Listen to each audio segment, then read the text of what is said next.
Hello. The Your Vision to Success podcast is intended for personal growth and storytelling.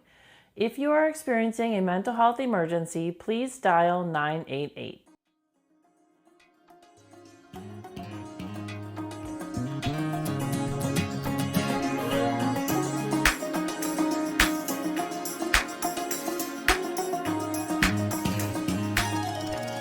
All right. Christine, wow, we're back again. I know. We're cruising. I mean, We're still in the same clothes. It's like weird weeks how we later. time it to wear the same clothes. Jeez. All right. Oh, too funny. So I hear you have something musical today for us to talk about. Yeah, I actually thought we could talk about music, healing, and meditation. I am not a good meditator. And I know that people say, well, Ben, you got to work at it. And yes, I do. There's a lot of people who aren't good meditators. But I have learned how to meditate. I've learned that it's not, you don't need to do it like the way everybody else does it. You got to do it your way you do it. That is true. Right? Right, because everything is unique to you. So it's not like one type of medication. Well, that too. It is. It is a form of medication. If you want to talk about pharmaceuticals, that's another whole form of but it's a something. It's a medication. It is. Meditation is a medication. Right, right. So what works for one person is not going to work for another person. So go ahead. Sorry, that was just my 2 cents. But go on. Talk about music and meditation. I'm interested. Well, so I think music is interesting because it applies to no matter what genre of music, you're going to have certain audiences that genre appeals more to or less to than others. Okay. Yep. And I think it's also in the same realm, universal. Music is universal. So every culture has their way of showing their uniqueness through their music. Yeah. Yep. I get it. And so that's what I wanted to say about music. And just, I think it's important in relationship to, for me, it's important in relationship to healing and in relationship to coping, because I'll listen to music now, and this is probably different than even in the last 10 years, but in the last probably year or two, I've become more in tune with listening to music that is positively influences my mindset versus negatively influences my I know exactly what you mean. Yep. Yep. I'm the same way. Even even some music that I used to listen to a lot, like I love, I find isn't good for. Right. Yeah. It's just weird. I don't know why. It brings up the anger. Yeah. Like listening to Korn when you try to meditate before you meditate probably isn't going to work for a lot of people. Is Korn heavy metal? It's new metal. New metal? Oh my goodness. A genre I haven't listened to, which is kind of amazing because I've listened to most. I can't do country. I can do country in limited amounts. So it has to be maybe within like an hour or two, and then I need to turn it to something else to reset. Yeah. I don't want this to be about music and stuff, but like I do want to say, like, for the country music people, I'm not hating on country music. I appreciate all types of I appreciate all types of music. Right. I just I physically, like, my ears can't do it. I've tried. Yeah. I mean, well, it impacts you because have you ever sat still enough that the music moved you without you moving you? That's a good question. Because, like, that's what I find is interesting about if you listen to, like, megahertz, the frequencies, or chanting or mantras or something like that. Like the monks do? The humming? Yeah, like the humming or... There's music healing, too. Like, Right. You know my friend Caitlin? Yeah. At her Inlight Hyperbaric, she had a guy who did music. She might still have him, but he did that Yep. with little things like ding. Yeah. Yeah. You can do, I mean, there's like the triangle, or there's Yes. drums, like the healing drum, the circular one that people use, and to use their hands to do it that way, and then people chant with it. Like there's stuff on YouTube. Yeah. Anyway, sorry. No, Go ahead. I think it, well, that kind of more aligns with what I was thinking in relationship to the healing meditation part of things, Sure. because I feel like there's an avenue there in relationship to the hertzes that exist out there. I don't know what it's called. Is it hertz? I think it's maybe megahertz. Is It's on hertz YouTube. plural? No, it's HERTZ. Oh. So I think it's, well, I guess it could be plural. If it's like 486 megahertz, Right. it would be plural. Right. Because It's more than like one. deer. Like, it's not like there's a deer and then there's a lot of deer. Right. There's not deers. Right. Oh, Did I say hertzes? Yeah, you did. 100%. This is a great episode. I love this already. This is a great start. This is how you know what you don't know, kind of thing. Or no, this is how you don't know what you don't know. That's what I meant to say. That too. It's all an exploration. Life is an exploration. That's what I'm saying. So music, exactly.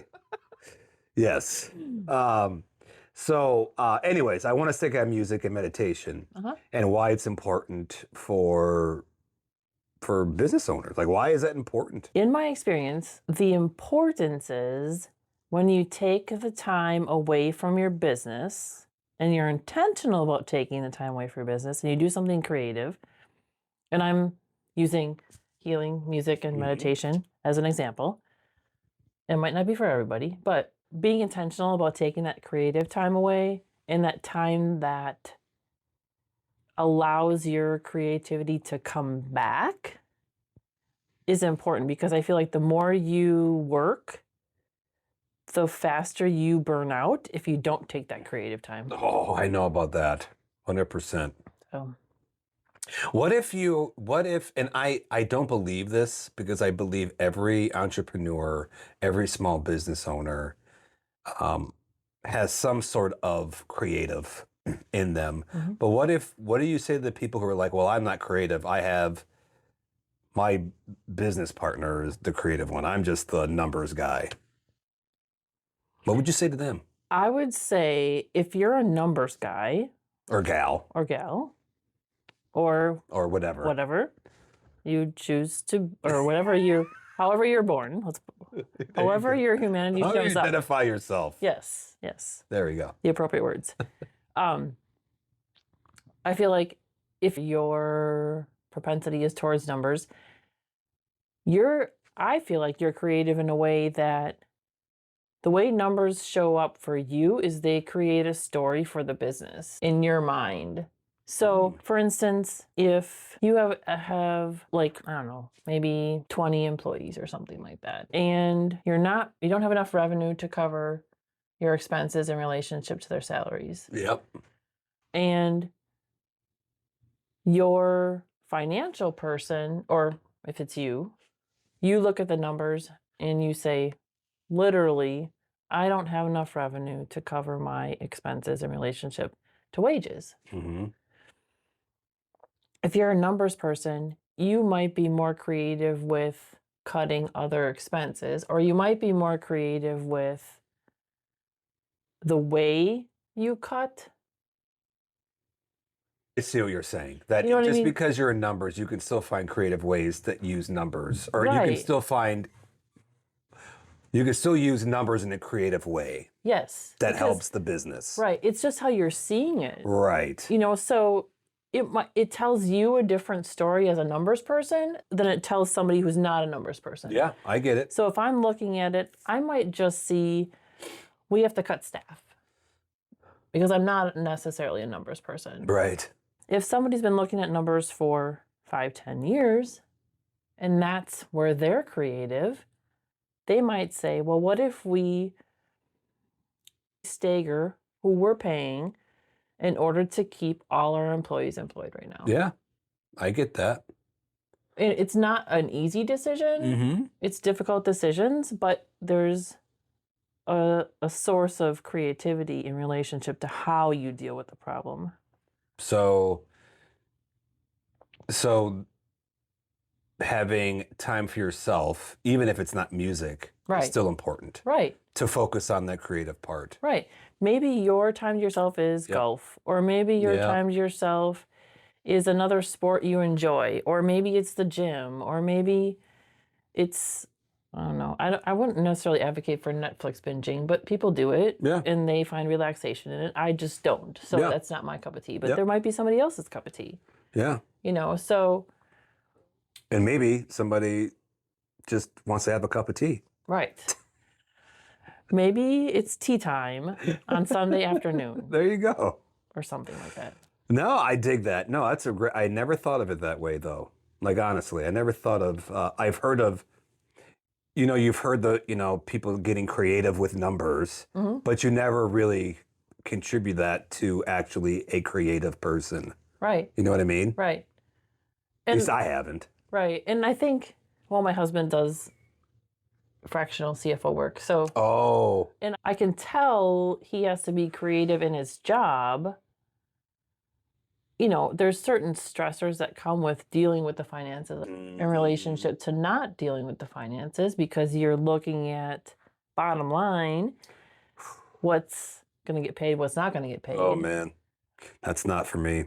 And at the same time, there's a certain perspective he can bring to the conversation that someone who's not involved in the day-to-day finances isn't able to bring because they don't have that experience.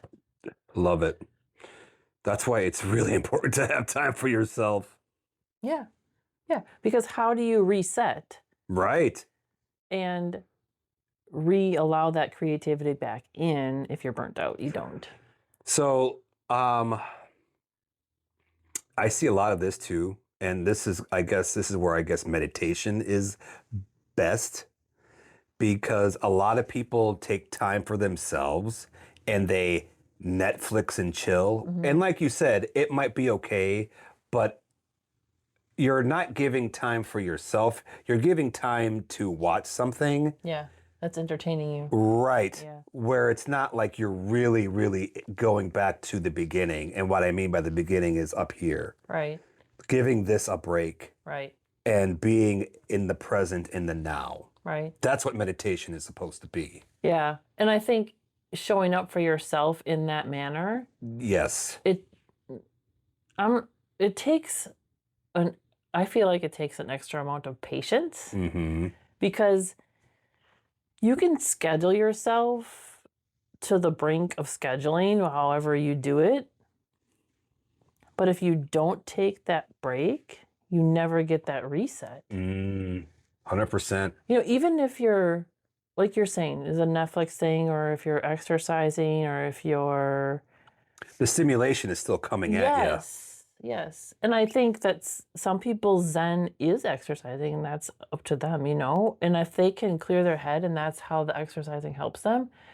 And I feel like if I exercise, that does help me. But it helps in a different capacity. I shouldn't say if I exercise, I should say when. See, words matter. It matter. needs to be more frequent. Words matter. That way.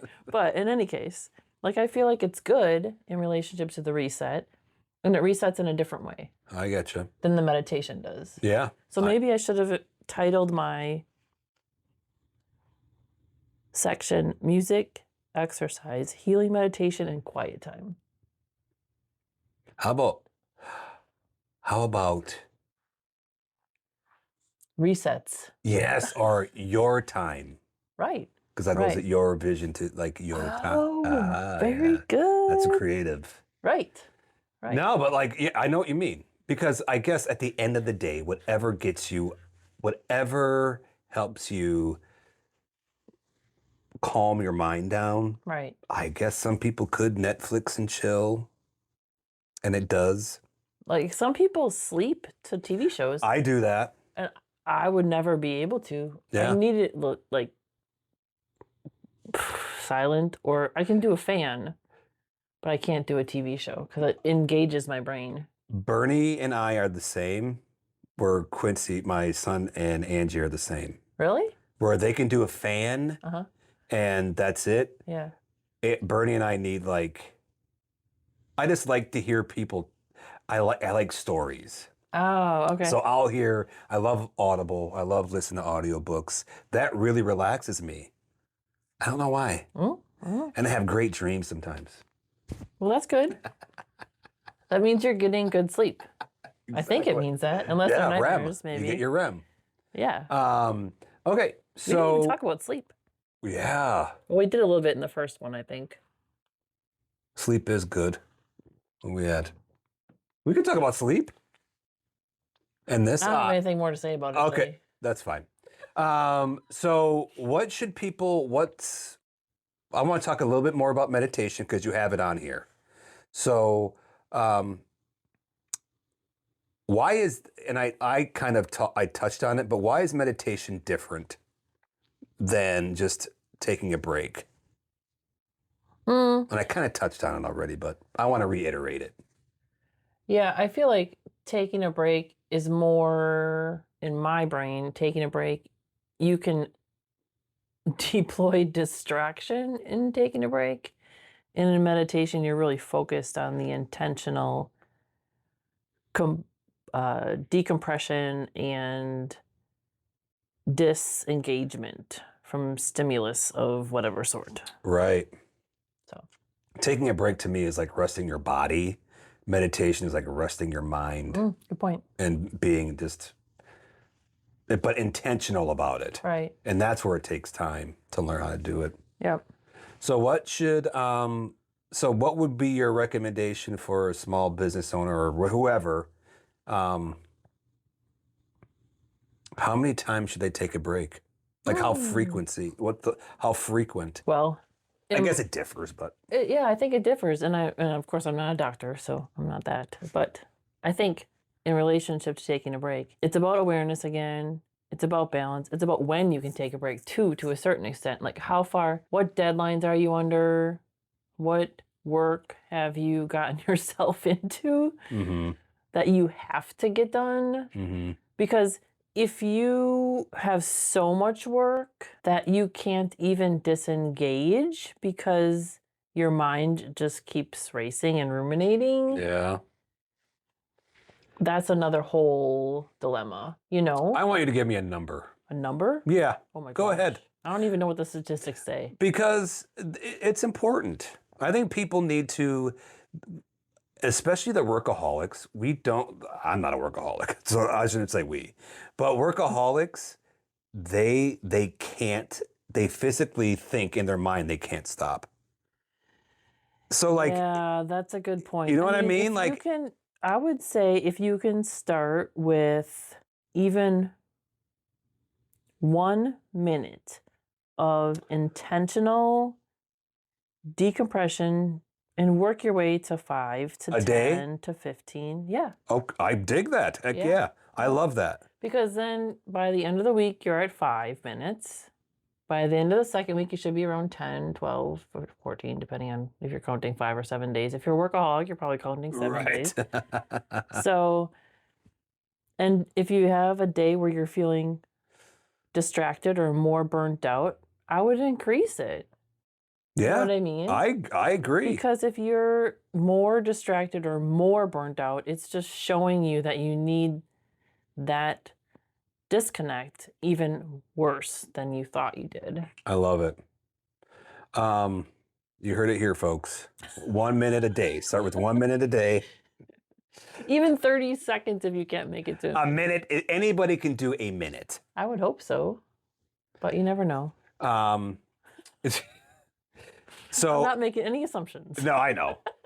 So what's the first step they should do to contact you? If they want to contact me, my email is Christine@vision2Success.com, and that is with a number 2.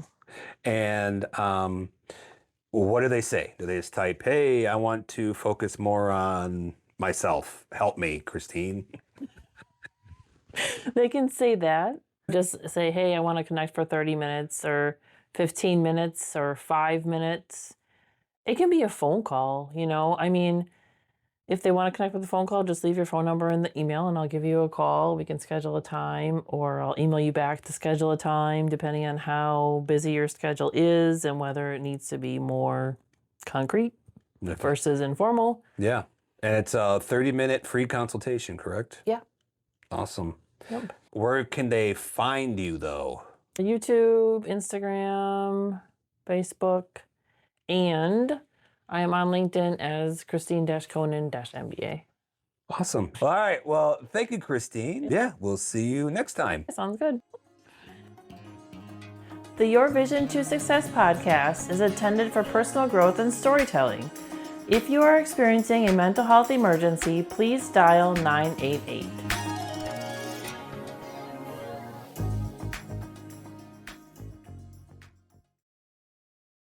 While we